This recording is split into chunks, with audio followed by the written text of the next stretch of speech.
chicken breast, garlic with lemon. Ito lang po ang ating kakailanganin. Yan po. Ang chicken breast, lemon, paminta, garlic powder, asin, oil, at butter. So, halika na po. Umpisahan po natin ang ating pagtitimpla. So, sa pagtimpla, lagyan lang po natin siya ng lemon.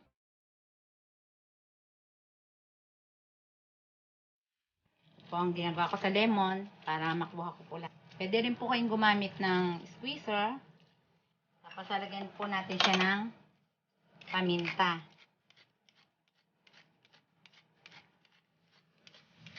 Timplahan lang po natin siya, ma-marinate natin siya.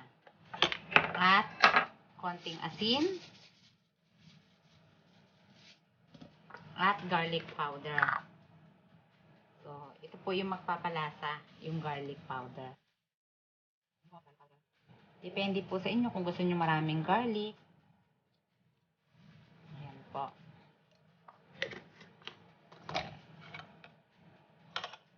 Medyo kailangan po na mix siya.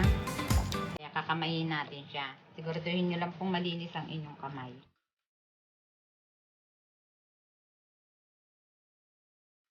Ayan po. Siguraduhin lang natin na malinis ang inyong kamay pagka kayo ay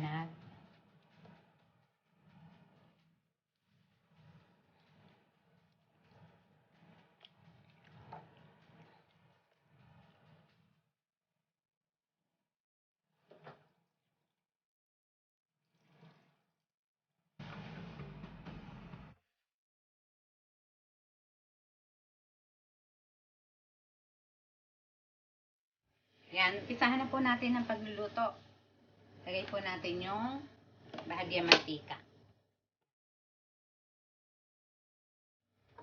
Tapos pag mainit na yung kawali, ilagay na natin yung butter. Yan, initin po natin yung butter.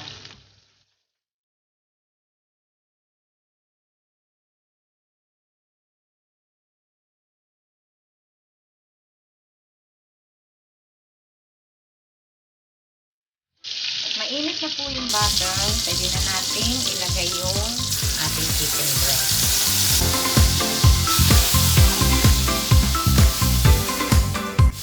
Hinaan po natin ang apoy.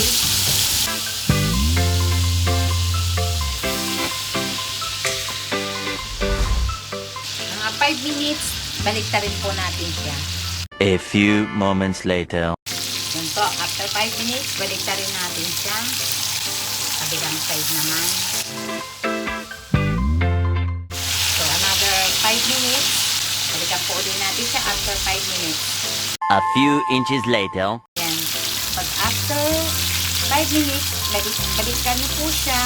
Yan, balik rin para hindi po siya masunog. Balik rin niyo lang po siya.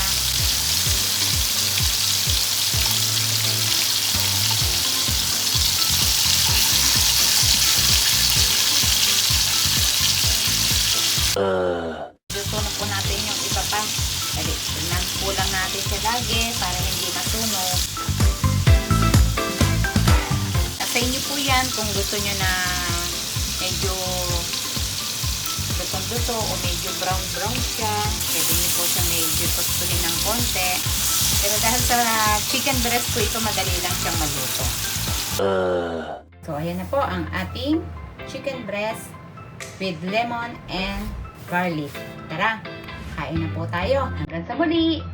Maraming salamat po sa inyong pagpanood ng aking video.